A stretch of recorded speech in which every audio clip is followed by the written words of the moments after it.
നമസ്കാരം. ഇന്നിവിടെ നമ്മൾ സംസാരിക്കുന്നത് വെണ്ടയ്ക്കയെക്കുറിച്ചാണ്. നമ്മുടെയൊക്കെ അടുക്കളയിൽ സാധാരണ ഉപയോഗിക്കുന്ന വെണ്ടയ്ക്ക കേവലം ഒരു പച്ചക്കറി മാത്രമല്ല, അത്ഭുതകരമായ ഔഷധ ഗുണങ്ങളുള്ള ഒന്നാണ്. പ്രമേഹം മുതൽ സൗന്ദര്യ സംരക്ഷണം വരെ നീളുന്ന ഇതിൻ്റെ ഗുണങ്ങളും, എന്നാൽ ആരെല്ലാം ഇത് ശ്രദ്ധിച്ച് ഉപയോഗിക്കണം എന്നതിനെക്കുറിച്ചും നമുക്ക് വിശദമായി ഈ വീഡിയോയിൽ കാണാം. പ്രധാന ഔഷധ ഗുണങ്ങൾ. പ്രമേഹ നിയന്ത്രണം. വെണ്ടയ്ക്കയിലെ നാരുകൾ രക്തത്തിലെ പഞ്ചസാരയുടെ അളവ് പെട്ടെന്ന് കൂടുന്നത് തടയുന്നു. രാത്രി വെണ്ടയ്ക്ക മുറിച്ചു വെച്ച വെള്ളം രാവിലെ കുടിക്കുന്നത് പ്രമേഹ രോഗികൾക്ക് മികച്ച ഫലം നൽകും. ഹൃദയാരോഗ്യം. ഇതിൽ അടങ്ങിയിരിക്കുന്ന പെപ്റ്റിൻ എന്ന ഘടകം ശരീരത്തിലെ ചീത്ത കൊളസ്ട്രോൾ കുറയ്ക്കാൻ സഹായിക്കുന്നു. ദഹനവും കുടലാരോഗ്യവും. വെണ്ടയ്ക്കയിലെ വഴുവഴുപ്പുള്ള ദ്രാവകം അസിഡിറ്റി കുറയ്ക്കാനും മലബന്ധം ഒഴിവാക്കാനും സഹായിക്കുന്നു. ഇത് കുടലിലെ വിഷാംശങ്ങളെ പുറന്തള്ളുന്നു. ഓർമ്മശക്തിയും ബുദ്ധിശക്തിയും. തലച്ചോറിലെ കോശങ്ങളെ ഉത്തേജിപ്പിക്കാൻ വെണ്ടയ്ക്ക സഹായിക്കും. അതിനാൽ വളരുന്ന കുട്ടികൾക്ക് ഇത് മികച്ച ഭക്ഷണമാണ്.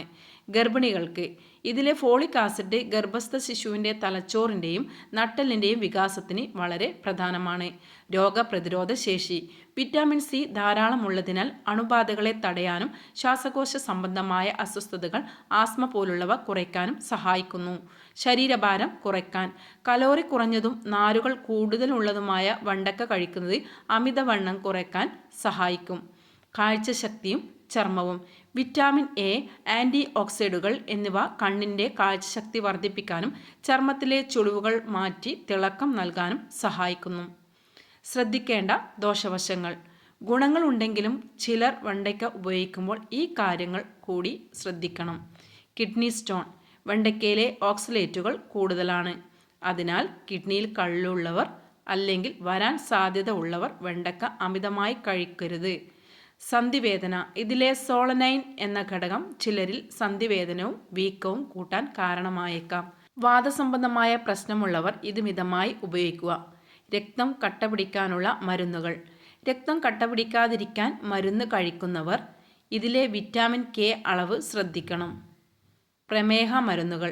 പ്രമേഹത്തിന് മെറ്റ്ഫോർമിൻ പോലുള്ള മരുന്ന് കഴിക്കുന്നവർ വെണ്ടയ്ക്ക വെള്ളം ശീലമാക്കുമ്പോൾ ഡോക്ടറുടെ ഉപദേശം തേടണം. കാരണം പഞ്ചസാരയുടെ അളവ് വല്ലാതെ കുറഞ്ഞു പോയേക്കാം. ദഹന പ്രശ്നങ്ങൾ. ഇതിലെ ഫ്രക്ടസ് എന്ന ഘടകം ചിലരിൽ ഗ്യാസ്, വയറുവേദന എന്നിവയ്ക്ക് കാരണമായേക്കാം. പ്രായോഗികമായ ചില നിർദ്ദേശങ്ങൾ. കഴിക്കുന്ന രീതി. വെണ്ടയ്ക്കയിൽ കീടനാശിനികൾ ഉണ്ടാകാൻ സാധ്യതയുള്ളതിനാൽ ഉപ്പും വിനാഗിരിയും ചേർത്ത വെള്ളത്തിൽ 15 മിനിറ്റ് ഇട്ടുവെച്ച ശേഷം മാത്രം ഉപയോഗിക്കുക. പാകം ചെയ്യുന്ന രീതി. വെണ്ടയ്ക്കയുടെ ഗുണം പൂർണ്ണമായും ലഭിക്കാൻ അത് അമിതമായി വറുത്ത് കഴിക്കാതെ ആവിയിൽ വേവിച്ചോ കറികളിലോ ഉൾപ്പെടുത്തി കഴിക്കാൻ ശ്രമിക്കുക. മുടിക്ക്. വെണ്ടയ്ക്ക വേവിച്ച വെള്ളം ഉപയോഗിച്ച് തല കഴുകുന്നത് മുടിക്ക് നല്ല തിളക്കം നൽകാനും താരം കുറയ്ക്കാനും സഹായിക്കും. നമ്മുടെ ഭക്ഷണത്തിൽ മിതമായ അളവിൽ വെണ്ടയ്ക്ക ഉൾപ്പെടുത്തുന്നത് ആരോഗ്യത്തിന് ഏറെ ഗുണകരമാണ്.